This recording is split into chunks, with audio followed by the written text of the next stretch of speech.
दोस्तों,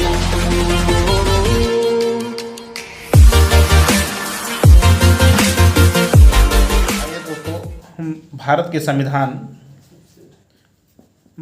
संविधान के बारे में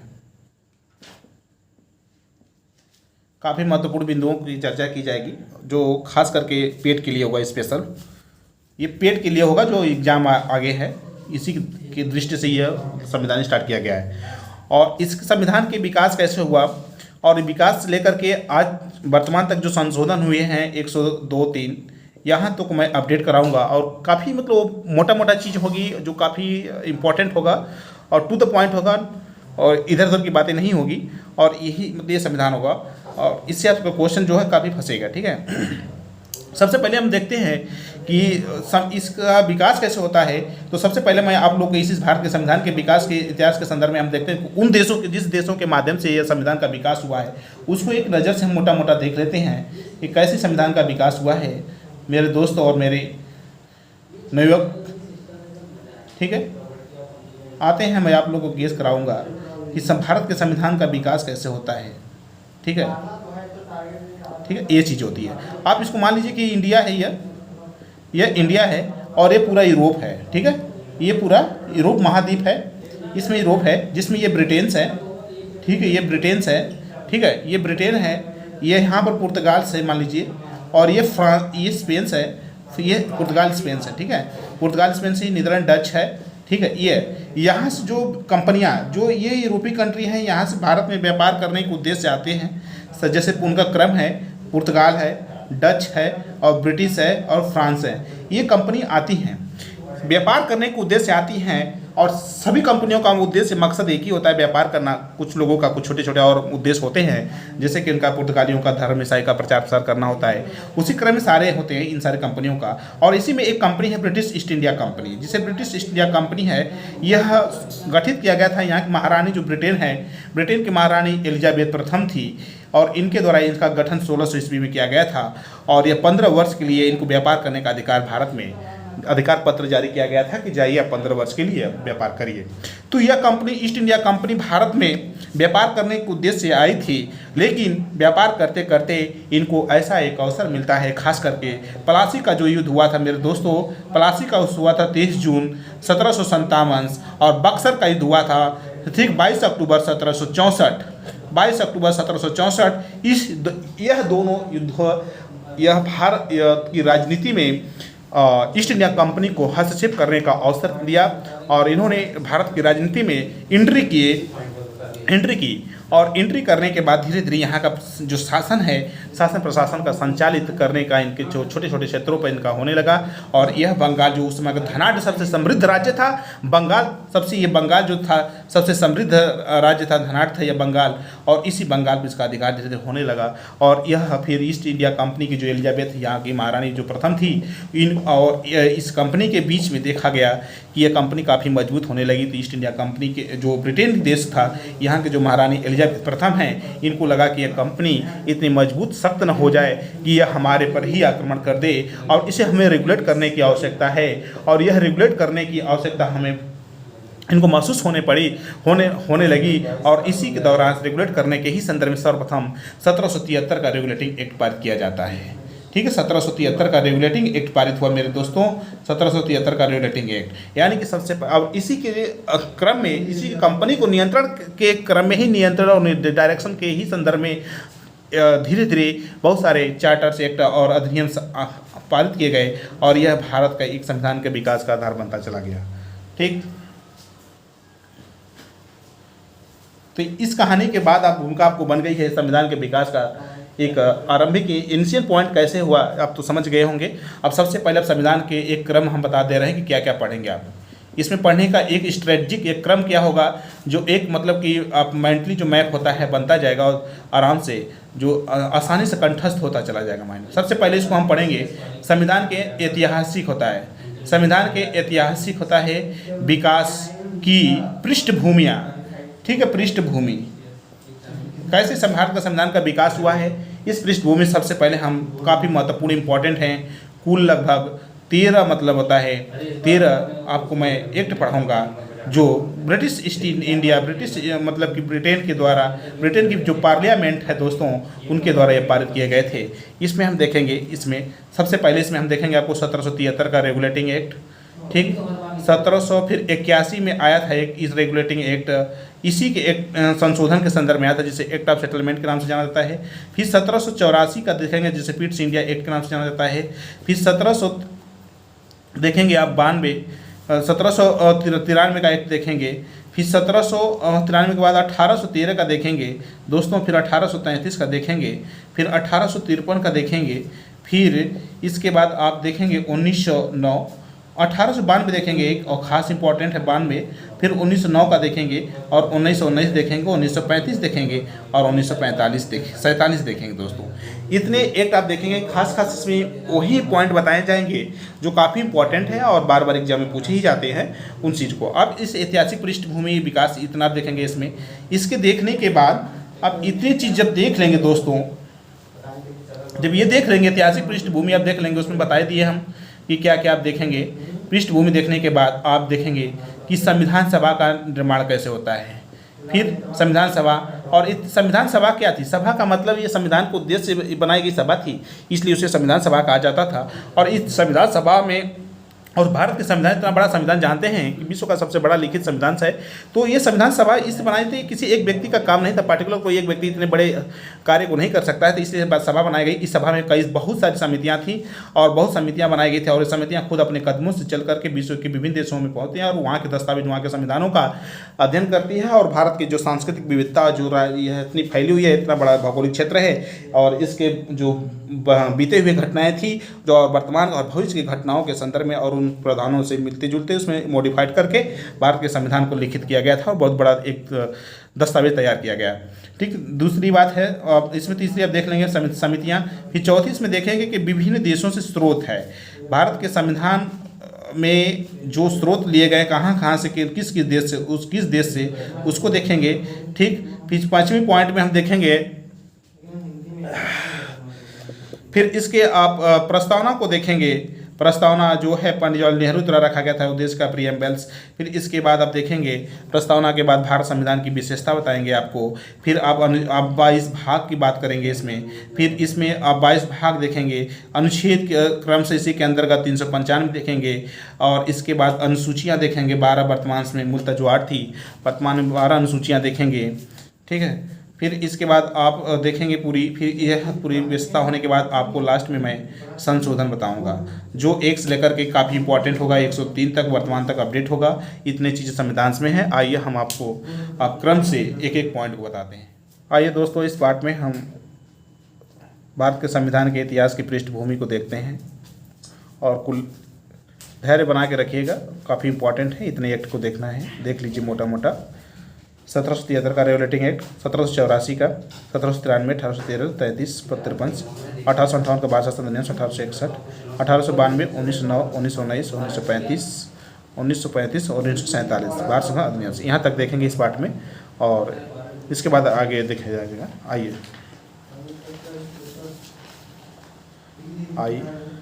आइए सबसे पहले हम देखते हैं 1773 रेगुलेटिंग एक्ट। 1773 रेगुलेटिंग एक्ट का हम तो इतिहास पर पहले वीडियो में बता ही चुके थे क्या था। रेगुलेट का मतलब करना था, उसका रेगुलेटिंग मतलब रेगुलेट करने का मतलब किसको रेगुलेट करना था? कंपनी को रेगुलेट करना था। और किसके द्वारा रेगुलेट करना था? ब्रिटिश जो पार्लियामेंट थी, अर्थात महारानी जो एलिजाबेथ प्रथम थी, वह कंपनी को नियंत्रण और निर्देश गाइडेंस मतलब जारी करने के लिए उसके नियंत्रण में सबसे पहले ये एक्ट 1773 का रेगुलेटिंग एक्ट पारित करती है।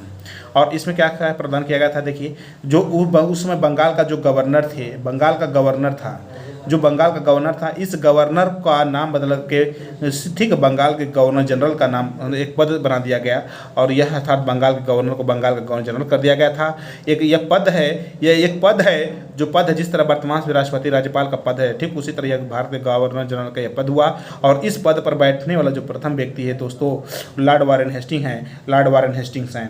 और यह लॉर्ड वारेन हेस्टिंग है। इस लॉर्ड वारेन हेस्टिंग को उस समय जो तीनों प्रेसिडेंसी थी, ठीक, बम्बई प्रेसिडेंसी और मद्रास प्रेसिडेंसी और कलकत्ता प्रेसिडेंसी का इसको बनाया गया था गवर्नर्स। और ये बम्बई प्रेसिडेंसी, मद्रास प्रेसिडेंसी, दोनों प्रेसिडेंसियों को, बम्बई और यह मद्रास प्रेसिडेंसी जो दक्षिण भारत की हैं प्रायद्वीप में, और इनको कलकत्ता प्रेसिडेंसी एजेंसी के अधीन कर दिया जाता है। अब ये सबसे इम्पोर्टेंट है कि किस एक्ट के द्वारा क्वेश्चन ये बनता है कि इस एक्ट के तहत बंगाल के गवर्नर को बंगाल का गवर्नर जनरल पद नाम दे दिया गया, और इस बंगाल का गवर्नर जनरल प्रथम कौन था? Lord Warren Hastings. काफ़ी इंपॉर्टेंट है कि बंगाल का प्रथम गवर्नर जनरल कौन था? लॉर्ड वारन हेस्टिंग्स हैं, ये लॉर्ड वारन हेस्टिंग्स दोस्तों। आइए फिर गवर्नर जनरल, इस गवर्नर जनरल जो था, इतना बड़ा पद दिया गया, नाम इतना बड़ा एरिया दिया जाता है, तो इसकी सहायता के लिए, गवर्नर जनरल की सहायता के लिए 4 सदस्यीय काउंसिल से परिषद की स्थापना की जाती है। 4 सदस्यीय काउंसिल परिषद, 4 सदस्य, ध्यान दीजिएगा दोस्तों, 4 सदस्य, चूंकि यहाँ पर 3 है तो एक हो जाएगा 4, एक तो बेसी हो जाता है 4 773 से 4 सदस्य, ठीक है। काउंसिल से परिषद की स्थापना की गई। फिर आते हैं कलकत्ता में, इसी एक्ट के तहत 1773 के रेगुलेटिंग एक्ट के तहत ही कलकत्ता में सुप्रीम कोर्ट की स्थापना 1774 में की जाती है। ध्यान दीजिएगा, सुप्रीम कोर्ट की स्थापना 1774 में की जाती है। 4 है, अर्थात यहाँ पर 4 सदस्यीय काउंसिल परिषद, यहाँ पर 4 में, अर्थात लास्ट में जो 4 अंक है, 4 मैच करिएगा, 4 देखिए, यहाँ पर सुप्रीम कोर्ट की स्थापना 1774 में की जाती है, जिसमें मुख्य न्यायाधीश, दोस्तों बहुत इंपॉर्टेंट है, सुप्रीम कोर्ट का मुख्य न्यायाधीश कौन था? सर इल्जाइम्पे थे, और 3 अन्य न्यायाधीश थे इसमें, जिसमें एक चैम्बर्स था और एक लिमेस्टर थे, एक हाइड थे। दोस्तों ये सुप्रीम कोर्ट की, अर्थात जो भारत के संविधान में सुप्रीम कोर्ट का उल्लेख जो किया गया है, उसका मूल जो है, उसका बेस जो है कहाँ से है, मतलब कि वह दिखता है, झलक दिखती है उसकी, यह 1773 के रेगुलेटिंग एक्ट में सुप्रीम कोर्ट की स्थापना कलकत्ता में 1774 में हो, तो उससे यह दिखता है उसमें। ठीक, आते हैं इसके बाद कंपनी के कर्मचारियों को निजी व्यापार और भारतीय लोगों से उपहार रिश्वत लेने को प्रतिबंधित कर दिया गया था। अर्थात 1773 रेगुलेटिंग एक्ट के तहत, ठीक है, कंपनी के कर्मचारियों को निजी व्यापार और भारतीय लोगों से उपहार रिश्वत, दोस्तों उपहार और रिश्वत मतलब किस एक्ट के तहत प्रतिबंधित कर दिया गया था? 1773 रेगुलेटिंग एक्ट के तहत। अब देखते हैं दोस्तों, उपहार में देखते हैं कि उस शब्द जो लगाया गया है मेरे दोस्तों, जो उस शब्द लगाया गया है, लिख रहे हैं ना, 3 की तरह दिखता है, अर्थात उपहार 3 की तरह दिखता है, तो दोस्तों लास्ट में 3 किसके है? 1773 के रेगुलेटिंग एक्ट में 3 है, लास्ट है, तो यहाँ पर उपहार है, यानी कि कैंसी जो कंट्रोल कर दिया गया था, रिश्वत ये सब कंट्रोल कर दिया गया, प्रतिबंधित कर दिया गया था, ठीक है, ये 1773 एक्ट कर दिया गया था। भारत में सर्वप्रथम केंद्रीय प्रशासन की नींव रखी गई थी, केंद्रीय प्रशासन की नींव, ठीक है, केंद्रीय प्रशासन की नींव रखी गई थी 1773 रेगुलेटिंग एक्ट के तहत।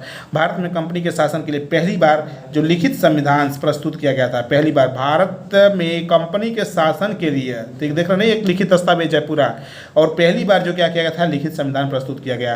कंपनी के शासन पर सीमित संसदीय कर रहे हैं, सीमित संसदीय नियंत्रण स्थापित हुआ था। दोस्तों सीमित संसदीय नियंत्रण क्या है? सीमित का मतलब होता है कि कुछ ही मात्रा में ब्रिटिश पार्लियामेंट इनका पर नियंत्रण स्थापित करती है, इसलिए उसे कहा जाता है कि संसद, ब्रिटिश संसद का, या संसदीय, सीमित संसदीय पार्लियामेंट, सीमित संसदीय नियंत्रण स्थापित किया गया था 1773 रेगुलेटिंग एक्ट के तहत।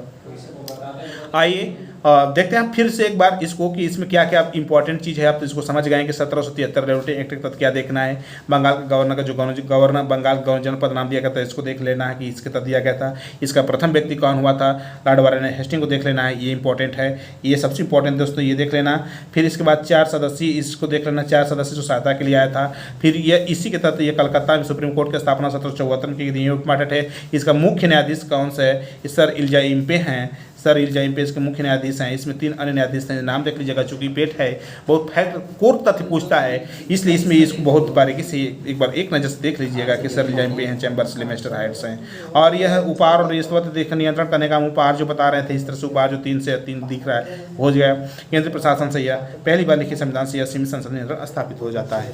आइए इसके बाद फिर हम देखते हैं कि एक्ट ऑफ सेटलमेंट जो होता है 1781, एक्ट ऑफ सेटलमेंट 1781 के एक्ट को हम देखते हैं, ठीक है। ये दूसरा एक्ट आता है एक, जिसे हम एक्ट ऑफ सेटलमेंट के नाम से जानते हैं, 1781 के एक्ट को। और यह एक्ट जो है कि 1773 के रेगुलेटिंग एक्ट की जो कमियां थी उसको दूर करने के लिए लाया गया था, ठीक। कलकत्ता की सरकार को, कलकत्ता की जो सरकार थी उस समय, जो बंगाल और बिहार और उड़ीसा के लिए विधि निर्माण की शक्ति प्रदान कर दिया जाता है। अर्थात इस एक्ट ऑफ सेटलमेंट 1781 का जो 1773 में जो कमियां थी उसको दूर करने के लिए इसे लाया गया था। और कलकत्ता की सरकार जो थी उस बंगाल, बिहार, उड़ीसा जो ये प्रांत थे उसमें विधि निर्माण का अधिकार इसको दे दिया गया था। और प्रमुख प्रावधान क्या किया गया था कि यह गवर्नर जनरल की जो परिषद थी और यह सर्वोच्च न्यायालय के बीच संबंधों का क्या करना था, सीमांकन करना था।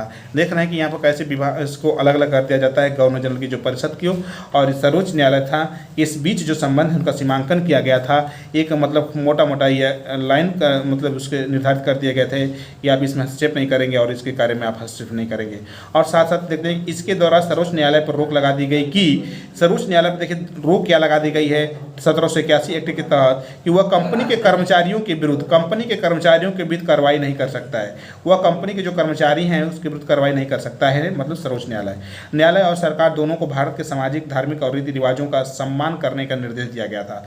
न्यायालय और सरकार दोनों को, ध्यान दीजिएगा, इस न्यायालय और सरकार दोनों को भारत के जो सामाजिक और धार्मिक रीति रिवाज हैं, जो इतनी विविधता है, अलग अलग धर्म के लोग हैं और उसमें उसके सम्मान करने का निर्देश दिया गया था। यह एक्ट ऑफ 1781 सेटलमेंट है। यह खास करके 1773 के रेगुलेटरी एक्ट की कमियों को दूर करने के लिए लाया गया था। आते हैं हम देखते हैं पिट्स इंडिया एक्ट 1784 देखते हैं। उस ब्रिटिश संसद में तत्कालीन प्रधानमंत्री विलियम पिट्स, इन्हीं के नाम पर यह पिट्स एक्ट पड़ता है 1784 का। इसका एक सबसे महत्वपूर्ण पॉइंट देखेंगे इसमें पेट के लिए खास महत्वपूर्ण इंपॉर्टेंट है कि एक दो निकाय इसमें है। पहला निकाय कोर्ट्स ऑफ डायरेक्टर्स है, यानी कि निदेशक मंडल है। यह क्या करती है, इसका क्या कार्य है, मतलब व्यापारिक मामलों को देख रेख की शक्ति इसके अंदर आती है। वाणिज्य जो वित्त होते हैं व्यापारिक होता है, इसका देखरेख करती है। और एक नियंत्रण बोर्ड है, यानी बोर्ड ऑफ कंट्रोल्स है, यानी बोर्ड ऑफ कंट्रोल्स नियंत्रण, बोर्ड ऑफ कंट्रोल्स यानी कि राजनीतिक मामलों के प्रबंधन के लिए इसका मतलब इस निकाय का गठन किया जाता है। ठीक है, यह इंपॉर्टेंट है कि पूछा जाता है कि नियंत्रण परिषद या नियंत्रण बोर्ड या बोर्ड ऑफ कंट्रोल का गठन किस अधिनियम के तहत किया गया है, तो यह 1784 पिट्स इंडिया। ध्यान दीजिएगा दोस्तों, सबसे इंपॉर्टेंट पॉइंट है यह, सबसे इंपॉर्टेंट पॉइंट है यह। फिर आते हैं कि यह सबसे इंपॉर्टेंट, इसमें एक और पॉइंट देखने को मिलता है, ये द्वैध शासन व्यवस्था स्थापित की। देख रहे हैं कि द्वैध शासन स्थापना का मतलब पिट्स इंडिया 1784 के तहत द्वैध स्थापना का मतलब देख रहे हैं कैसे थे, व्यापारिक मामले देख रहे हैं, यहाँ पर एक है एक यहाँ पर। और सबसे पहले ये बात है कि द्वैध का मतलब दो का मतलब विषम संख्या, अरे सम संख्या दो दोस्तों, तो लास्ट में 2, 8 और 4 दोनों दो सम है, तो यानी कि द्वैध शासन स्थापना 1784 के तहत स्थापित किया जाता है। ठीक है, पहली बार जो भारतीय क्षेत्र है दोस्तों उसको ब्रिटिश क्षेत्र कहा जाता है। 1784 के तहत जो भारतीय क्षेत्र था, मतलब कि कंपनियां जो जितने मतलब उस समय जो जिन क्षेत्रों पर उनका अधिकार था वह कंपनी का क्षेत्र था, वह भारतीय जो क्षेत्र को पहली बार उस ब्रिटिश क्षेत्र घोषित कर दिया गया था। जो कंपनी का जो अधिकार था जिन क्षेत्रों पर, वह क्षेत्र ब्रिटिश क्षेत्र हो गया। और इस ब्रिटिश क्षेत्र को पहली बार भी कहा गया अखिल भारतीय संघ नाम दिया गया था दोस्तों, 1935 अधिनियम के तहत दिया गया था। या देखते हैं हम जोड़ते जाइए, एक लिंक जुड़ रहा है कि पहली बार भारतीय क्षेत्र को ब्रिटिश क्षेत्र कब कहा गया था, 1784 एक्ट के तहत कहा गया था। और इस ब्रिटिश क्षेत्र को अखिल भारतीय संघ कहा गया था 1935 के एक्ट के तहत। ठीक है, कंपनी के प्रशासनिक और व्यापारिक कार्यों का पृथककरण तथा उस पर पूर्ण नियंत्रण प्रदान कर दिया गया था। ध्यान दीजिएगा दोस्तों, एक कंट्रोल बोर्ड की स्थापना ही कर गई, इसका मकसद आप समझ जाएंगे कि इसी से पूर्ण नियंत्रण स्थापित हो जाता है और इनके कार्यों को अलग अलग कर दिया जाता है। फिर गवर्नर जनरल परिषद की सदस्य संख्या जो 4 थी दोस्तों, इसमें 3 कर दिया जाता है। 4 थी जो सदस्य हैं उसमें 3 कर दिया जाता है। तो खास इसमें एक ही 2-3 पॉइंट देखेंगे कि नियंत्रण बोर्ड या बोर्ड ऑफ कंट्रोल की स्थापना और द्वैध शासन व्यवस्था की स्थापना, भारतीय क्षेत्र को ब्रिटिश क्षेत्र कर दिया गया था और अखिल भारतीय स्तर 1935 वाला उसमें जाएगा। तो ये इंपॉर्टेंट 3 पॉइंट है इसमें से। आप आइए 1793 का चार्टर एक्ट दिखाते हैं आपको, इसमें क्या चीज़ होता है, मुख्य प्रावधान क्या है इसके हैं। इसमें नियंत्रण बोर्ड के जो सदस्यों को वेतन जो की बात किया गया था, जो नियंत्रण बोर्ड का गठन किया गया था, नई निकाय जो गठन 1784 में आई थी ये बोर्ड और इसके जो सदस्य थे ठीक है, उसको जो वेतन है, उन सदस्यों को जो वेतन भारतीय राजस्व में से देने का प्रदान किया गया था। और भू बंदोबस्त अधिनियम जिसे लॉर्ड कॉर्नवालिस द्वारा लाया गया था, इस एक्ट को 1793 एक्ट है जो इसी को भू बंदोबस्त अधिनियम के नाम से भी जाना जाता है, जो कि लॉर्ड कॉर्नवालिस द्वारा लाया गया था। अब आते हैं खास इंपॉर्टेंट है 1813। ठीक है, 1813 का चार्टर अधिनियम से हम इसको अब इसमें हम बताते हैं 1813 चार्टर अधिनियम में एक खास पॉइंट बताते हैं कि 13 का मतलब होता है तेरही दोस्तों। तेरही दोस्तों को जो तेरही होती है उसमें तेरही का मतलब समझिए, इसको कॉन्सेप्ट में एक चीज़ याद कराने के पूरे तथ्य याद कराऊंगा इसमें, इसके माध्यम से तेरही 13 मतलब कि तेरही 13 जब मर गए हैं उसको तेरही जब होगी तो उसको दोस्तों पैसा दिया जाएगा तेरही कराने के लिए। तो भारतीय शिक्षा के विकास के लिए दोस्तों प्रतिवर्ष 1 लाख रुपये का जो प्रदान किया गया था, तेरही का मतलब 1 लाख रुपया। तेरही हो गई किसी की तेरही है तो 1 लाख रुपया उनको पैसा दीजिएगा था शिक्षा के विकास के लिए, 1 लाख रुपये का खर्च का प्रदान किया गया था। ये इंपॉर्टेंट पॉइंट है, शिक्षा के विकास के लिए प्रदान जो किया गया था इसमें। और फिर आते हैं कि शुरू से देख लेते हैं इसमें, कंपनी के अधिकार पत्र को 20 वर्षों के लिए बढ़ा दिया गया था। कंपनी के अधिकार पत्र को 20 वर्षों के लिए बढ़ा दिया गया था, इसमें व्यापार करने को 20 वर्षों के लिए बढ़ा दिया गया था। भारत के साथ व्यापार करने के एकाधिकार को समाप्त कर दिया। भारत के साथ व्यापार करने का एकाधिकार, देखिए दोस्तों, एकाधिकार समाप्त कर दिया जाता है। और जबकि चीन और चाय के साथ व्यापार पर एकाधिकार को बरकरार रखा गया है, लेकिन ये चीन और चाय के साथ जो व्यापार पर एकाधिकार ये बरकरार है, और टोटल जो कहा जाए समाप्त जो किया जाता है 1833 में इसको पूर्णतः समाप्त कर दिया जाता है। कुछ सीमाओं के साथ भारत के साथ व्यापार करने के लिए सभी ब्रिटिश वासियों के लिए मुक्त व्यापार की अनुमति मिल जाती है दोस्तों इस 1813 अधिनियम के तहत। फिर ईसाई जो मिशनरी हैं, ईसाई मिशनरियों को क्या कहा जाता है कि भारत में धर्म प्रचार की अनुमति दी गई। सबसे देखते इंपॉर्टेंट है धर्म प्रचार की अधिकार ईसाई मिशनरियों को दिया गया था 1813 में। फिर आप तो शिक्षा के लिए याद करवाई दिए तरह से पहली बार जो ब्रिटिश क्षेत्र की संवैधानिक स्थिति को स्पष्ट रूप से परिभाषित किया गया है। ब्रिटिश क्षेत्र, आप समझ रहे हैं कि ब्रिटिश क्षेत्र पहली बार कब घोषित किया गया था, 1784 वाला, और इस क्षेत्र के लिए संवैधानिक स्थिति को स्पष्ट रूप से परिभाषित किया जाता है 1813 अधिनियम के तहत। तो इसमें इंपॉर्टेंट आप देख लेंगे क्या है। सबसे पहले इंपॉर्टेंट क्या है कि कंपनी का अधिकार को 20 वर्ष के लिए बढ़ाया गया और भारत के साथ व्यापार का अधिकार समाप्त, ठीक है, चीन और चाय के साथ बरकरार रखा गया। लेकिन आगे इसको 1833 का एक्ट आएगा, इसको भी इसमें यह भी समाप्त हो जाता है। और कुछ सीमाओं के साथ ये देखिए सभी ब्रिटिश वासियों को व्यापार करने के लिए इसमें अनुमति दी गई। साथ साथ ये खास इंपॉर्टेंट है कि ईसाई मिशन, ये दोनों पॉइंट इंपॉर्टेंट है दोस्तों, कि जो सभी ब्रिटिश वासियों को व्यापार की अनुमति मिल जाता है, मुक्त व्यापार की, और ईसाई मिशनरियों को ईसाई मतलब धर्म प्रचार की अनुमति भारत में दी जाती है कि आइए करिए। और शिक्षा के लिए 1 लाख रुपया, ये इंपॉर्टेंट है। 3 पॉइंट खास इंपॉर्टेंट है और इसमें कुछ देखने लायक नहीं है। बस 3 पॉइंट देखिएगा 1813 में 3 पॉइंट, 1813 में 3 पॉइंट देखिएगा। मतलब ये है मुक्त व्यापार सभी के ईसाई मिशन ये है, और शिक्षा के लिए 1 लाख रुपया इस तरह। और एक इंपॉर्टेंट ये है कि भारत के साथ एक अधिकार समाप्त हो जाता है व्यापार का, और चीन और चाय के साथ लेकिन बरकरार रखता है। ये इंपॉर्टेंट है, बहुत बार पूछा गया एग्जाम में। फिर आप देखते हैं 1833 का चार्टर एक्ट में हम आपको मतलब एक कोड की भाषा जो अल्फाबेट आपसे ए से जेड तक आपको याद है, उसमें सी का प्लेस वैल्यू जो 3 होता है, सी का प्लेस वैल्यू 3 होता है। अर्थात अब इस कोड के माध्यम से आप 1833 का कोड जो सीसी में बता रहा हूं कि 33CC33 अर्थात कैंसिल पूर्णतः समाप्त। क्या कैंसिल मतलब कंपनी का व्यापारिक अधिकार पूर्णतः समाप्त, पूर्णतः कैंसिल कल एकदम कैंसिल कंपनी का व्यापारिक अधिकार कैंसिल 1833 कैंसिल याद होना चाहिए इस तरह से। बंगाल के गवर्नर जनरल को भारत का गवर्नर जनरल्स बना दिया गया। दोस्तों सबसे इंपॉर्टेंट चीज़ है कि बंगाल का जो गवर्नर जनरल था उसको भारत का गवर्नर जनरल्स बना दिया जा गया। और इसका प्रथम जो कौन व्यक्ति था इस पर बैठने वाला, प्रथम था विलियम बेंटिक। प्रथम व्यक्ति था विलियम बेंटिक।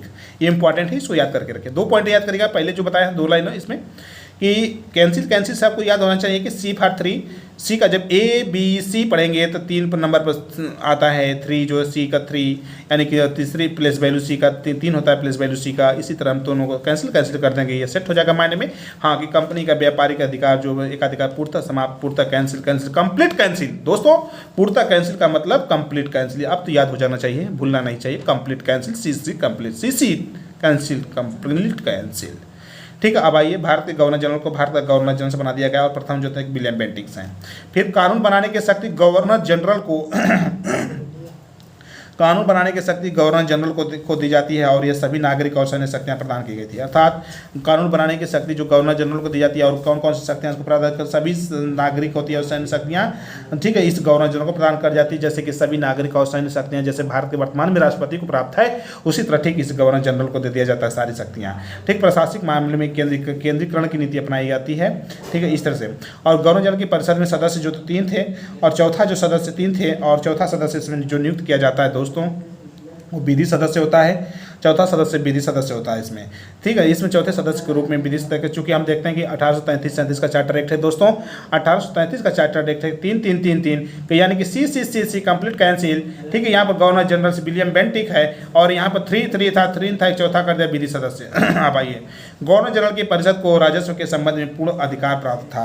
पूर्ण अधिकार था, गवर्नर जनरल परिषद जो थी उसको राजस्व के संबंध में पूर्ण अधिकार प्राप्त था। गवर्नर जनरल को संपूर्ण देश के लिए एक ही बजट तैयार करने का अधिकार दिया गया। गवर्नर जनरल को संपूर्ण जो देश था, संपूर्ण उसमें का क्षेत्र था जो उसके लिए एक ही बजट तैयार करने का अधिकार दिया गया। विधि आयोग का गठन किया गया था। ठीक है, इस 1833 एक्ट के तहत 1834 में दोस्तों विधि आयोग का गठन किया गया जिसके प्रथम अध्यक्ष लॉर्ड मैकाले थे और इनका कार्य था क्या कार्य था इस विधि आयोग का? भारतीय कानूनों का वर्गीकरण करना था, क्लासिफिकेशन था इसके, भारत के जो कानून थे इनका क्लासिफिकेशन करना था। ठीक है, और आइए देखते हैं कि सिविल जो सेवकों के चयन के लिए खुली प्रतियोगिता का आयोजन शुरू करने का प्रयास किया गया था। जो सिविल सेवक हैं, यानी कि जो मतलब सिविल सेवक कह सकते हैं कि या राज्य जो लोक सेवा आयोग, संघ लोक सेवा आयोग में जो नियुक्त सिविल सेवक होते हैं, उनको चयन के लिए खुली प्रतियोगिता का आयोजन शुरू करने का प्रयास किया गया था। ठीक है, कंपनी के प्रदेशों में रहने वाले किसी भी भारतीय को, कंपनी के जो प्रदेश थे यानी कंपनी के जो क्षेत्र, कंपनी के अधिकार में जो क्षेत्र था उसमें रहने वाले किसी भी भारतीयों को केवल धर्म, जाति, वंश, रंग या जन्म स्थान के आधार पर भेदभाव समाप्त कर दिया गया था। इस अधिनियम के तहत दास प्रथा जो 1833 का अधिनियम था, इस अधिनियम के तहत दास प्रथा को गैर कानूनी घोषित किया गया। ठीक है, गैर कानूनी घोषित कर दिया गया। फिर भारत में ब्रिटिश राज के दौरान संविधान निर्माण के प्रथम संकेत इस एक्ट में मिलता है। भारत में ब्रिटिश राज के दौरान संविधान निर्माण का प्रथम संकेत मिलता है इस एक्ट में। ठीक है, संविधान निर्माण का प्रथम संकेत देखते हैं किस एक्ट में मिलता है, 1833 एक्ट में मिलता है। कॉन्स्टिट्यूशन होता है, सी से कॉन्स्टिट्यूशन होता है दोस्तों, सी याद कर लेंगे आप, कॉन्स्टिट्यूशन होता है दोस्तों। अब इतने तथ्य को मैं एक बार थोड़ा सा बता देते हैं कि कंप्लीट होता है, कंप्लीट पूर्णता कैंसिल देखते हैं 1833। फिर देखते हैं 3 था, सी से 3 होता है, मतलब 3 था। फिर चौथा विधि सदस्य आ गया, इसमें संपूर्ण देश में बजट तैयार करने के लिए दिया गया था एक ही बजट। ठीक है, विधि आयोग का स्थापना 1834 में हुआ था, लॉर्ड मैकाले के प्रथम अध्यक्ष थे, और भारतीय कानून का वर्गीकरण करना इसका मुख्य उद्देश्य कार्य था। खुली प्रतियोगिता के लिए प्रयास किया गया था, सिविल सेवकों के चयन के लिए खुली प्रतियोगिता का आयोजन हुआ था प्रयास। और हम देखते हैं कि दोस्तों ये सबसे बड़ी इंपॉर्टेंट है कि जातिवाद, भेदभाव सब समाप्त कर दिया गया, दास प्रथा को गैर कानूनी घोषित कर दिया गया था इसके तहत, और संविधान निर्माण के प्रथम संकेत मिलते हैं। जय हिंद, जय भारत दोस्तों। आप अगले नेक्स्ट पार्ट में जो शेष बचे हुए हैं एक्ट उनको कंप्लीट किया जाएगा। तब तक अच्छे से अपने हेल्थ स्वास्थ्य को ध्यान में रखिए। जय हिंद, जय भारत।